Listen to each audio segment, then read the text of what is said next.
Understanding school finance doesn't take a CPA. Here is Spring ISD Finance's Plain and Simple.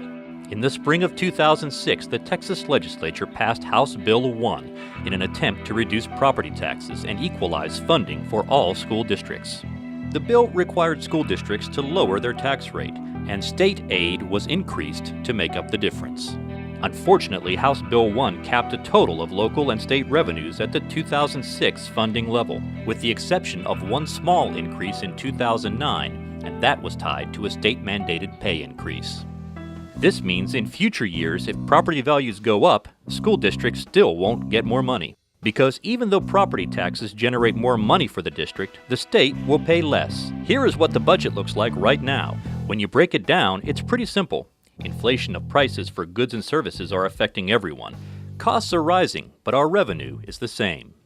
We can't keep operating forever when expenses are rising faster than revenue.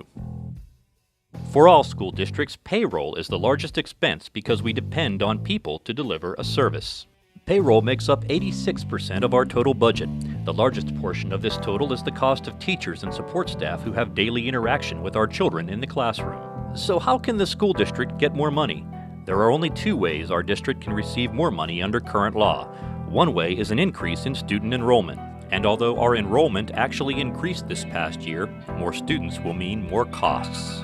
The second way is by raising the maintenance and operation tax rate, which is currently set at $1.04. Raising the tax rate would have to be approved by the voters through a tax ratification election.